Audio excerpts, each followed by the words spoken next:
catching up a little bit. So the next session, I'm going to hand over to Rob Scriven, Head of Supply Chain from ESG. Thank you. Thank you, Pete. Just going to go for a quick agenda. Who are ESG? Most of you won't know what we do, who we are. We're a large construction company, but I'll go through that. Our challenges, so why did we actually embark on a journey to digitise our supply chain systems, realistically, whether that's our onboarding of our supply chain partners, our sourcing of our supply chain partners, or even going all the way through to a source to contract or material to pay solution. What have we done? So actually showing some of the products and that we've integrated into and how we've utilised those to really align with ESG and risk, and how that will flow through to hopefully our outcomes so far and then the future. So I'm going to give a bit of a backstory as well about actually how we sold this into our business. We're a sizable company, and it's how did we manage to get the one diagram to sell this to our board, all the stakeholders, and actually get the funds and able to invest quite substantially into the digitisation space.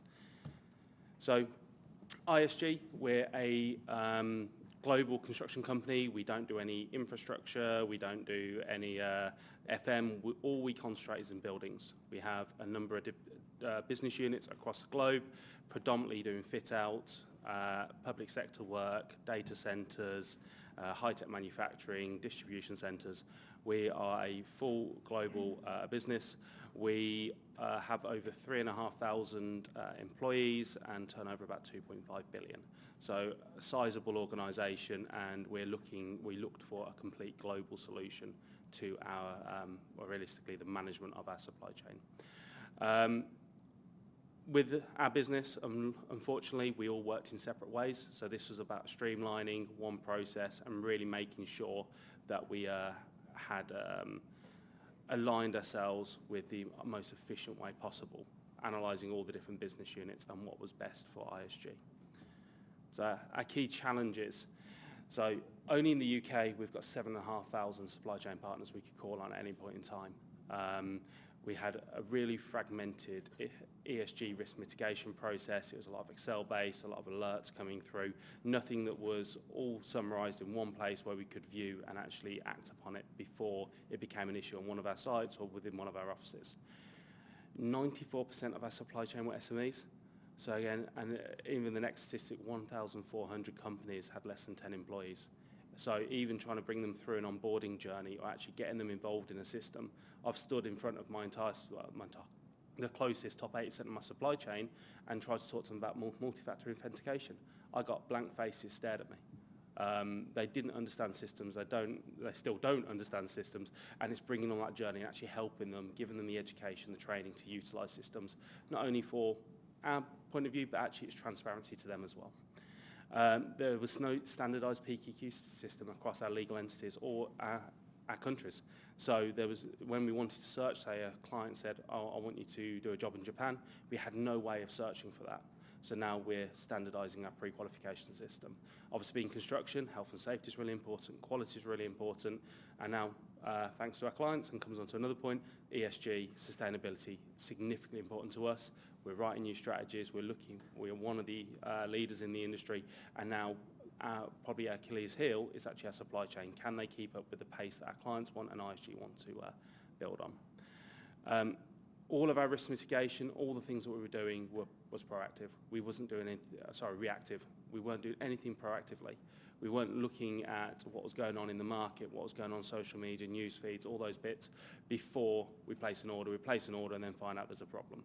So we've actually looked at building that into the system. I'll come on to that in a little bit. We still have impossible client requirements. They want local companies that are diverse and ESG conscious partners. Unfortunately, when we're doing things south of Cornwall or Saudi Arabia or wherever it might be, it's very difficult to find those companies within 30 miles of a job. So we needed a way that we could open the floodgates so someone was registered with us and then able to search it and then bring them through that pre-qualification journey. More of a yellow pages, so we're able to do that, but also then make sure they meet our criteria for our clients. And then Finally, there was no PQQ process for material or service providers. So we wasn't pre-qualifying anyone. We're just adding them to a database, incorrect data, and we weren't able to actually streamline any of our buying opportunities, which I'll come on to again.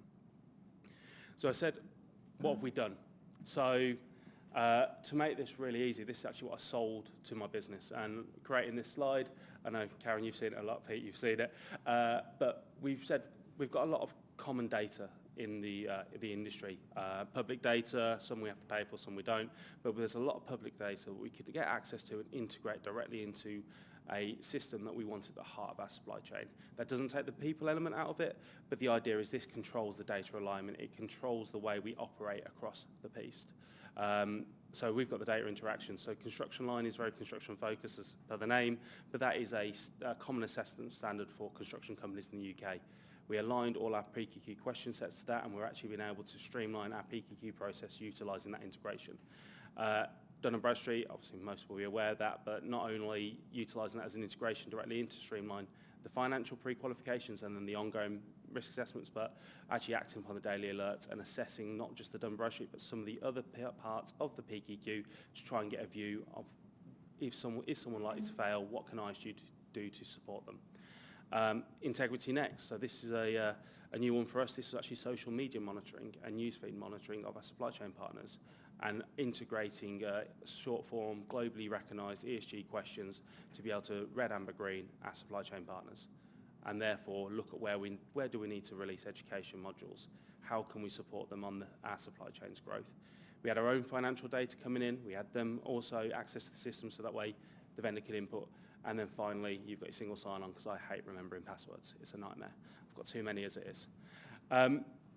What did it give us? And actually then partnering with iValue after a very lengthy tender, we got the enhanced risk mitigation. We're able to see things before they happen. We've got 360 KPI performance. You know, we're scoring our subcontractors and our suppliers, they're scoring us. We've got key delivery partner workload monitoring. One of my concerns is the stress of the companies in the market. We've got a lot of failures at the moment. There's a lot more work going to larger businesses, and can they actually handle that quantity of work, and can the material supply chain handle that quantity of work? And finally, pulling that all together, we got a key order gateway.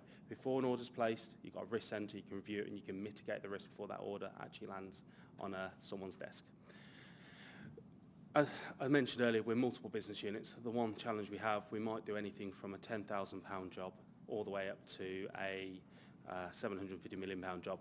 We had to have business-specific workflows to enable that to happen, and again, partnering with iValue has led to that, and I will show some of this after this.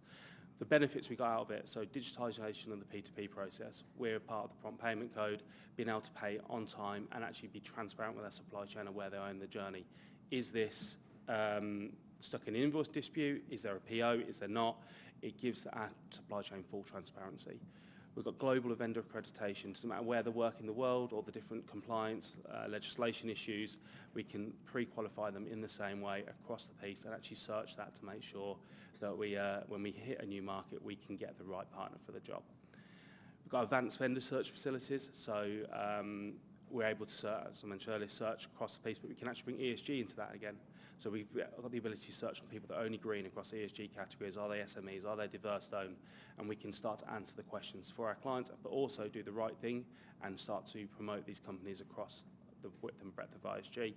And then finally, the bit that I'm most proud of myself is the proactive financial and compliance monitoring. We're doing it before we place the order.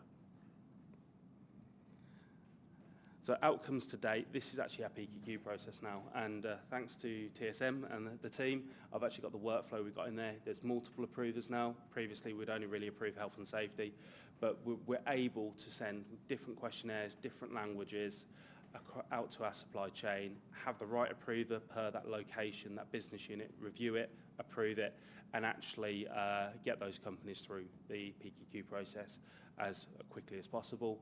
We've actually, previously we were on a really ancient system for pre-qualification, and even some areas Excel. You can see by the right-hand side of the screen that you've got our company identity questionnaire, real simple, straightforward, really easy for our supply chain to fill out.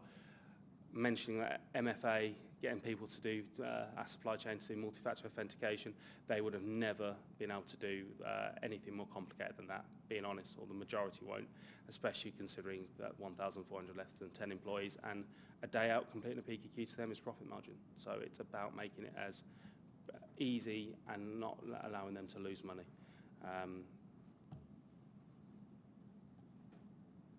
So our risk centre, so this is where everything's pulled through. This is really our key order gateway. We've got the integrations to Next, we've got integrations to Dun & Bradstreet, we've now got an integration for CIS, which is a government scheme regarding VAT payments to construction companies, and that all now pulls through to our risk centre. I have pulled the risk for TSM. I'm sorry, Peter, you're red at the moment.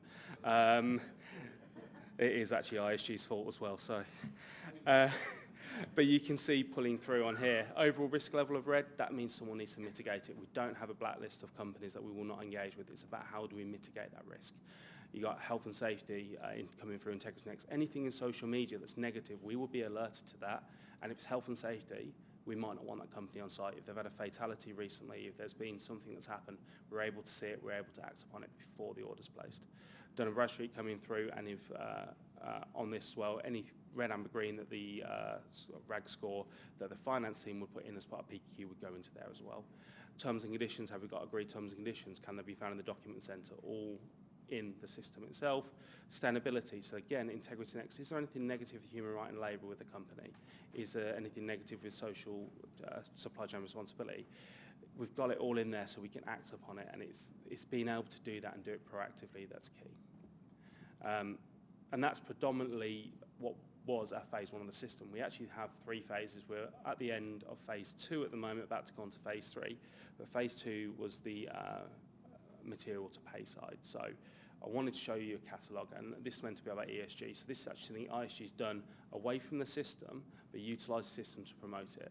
So you've got the top picture there as a catalogue, and you've got a little eco flag tag that is on the right-hand side of each of the items there, temporary site signage. As it stands, ISG throws away about £2 million worth of temporary site signage every year, all single-use plastic, all thrown into skips, and unfortunately we've tried to store it, reuse it, and every time it gets battered, it gets ripped off. When you come to end a job, it just goes in the bin. So rather than try and reuse, recycle, whatever we could on the current signage, we actually partnered with a company that does Correct sheeting. That Correct sheeting company has a closed loop system, and we actually then got our signage supplier to print on the Correct board, speak to all our waste management companies, and have them collect that sheet, the Correct sheet, and distribute it back to the supplier for re-chipping, reprocessing, and putting back into the supply chain, back into printing. So by doing that, when our site teams, and we could have 1,000 people on this purchasing through ISG, we don't have buying teams, it's the local sites that know their requirements. They can go on, see very quickly it's an eco product, and they can procure directly through to the supply chain through it. I've also added a punch out on there. We're working with suppliers, tendering the right suppliers, finding companies that are already carbon negative businesses, and we're now investing into punch out capability with them, so that way they're getting the lion's share of our work going forwards. And I'm going to keep this one brief, but the future opportunity, where do I see this ESG opportunity going? I said at the start, I've got 7,500 companies in the UK. It's probably going to be 10,000 by the time I've rolled out all of the different business units. The key bit for me is actually what do we do with that? When they're red, how do we act upon it? How do we, rather than mitigate the risk, let's improve it from day one. So we have in construction, the Supply Chain Sustainability School, having the integration between Integrity Next through to iValue. iValue can see that it's red, pushing that to the Supply Chain Sustainability School, pushing the right learning pathway through to the management team of that company, and then coming full circle, they recomplete the Integrity Next, start to improve our supply chain. Let's not leave them behind, let's work with them, bring them with us, and hopefully enable ISG to meet its clients' needs, meet its own needs, and make the industry hopefully a better place. That's everything. I'd imagine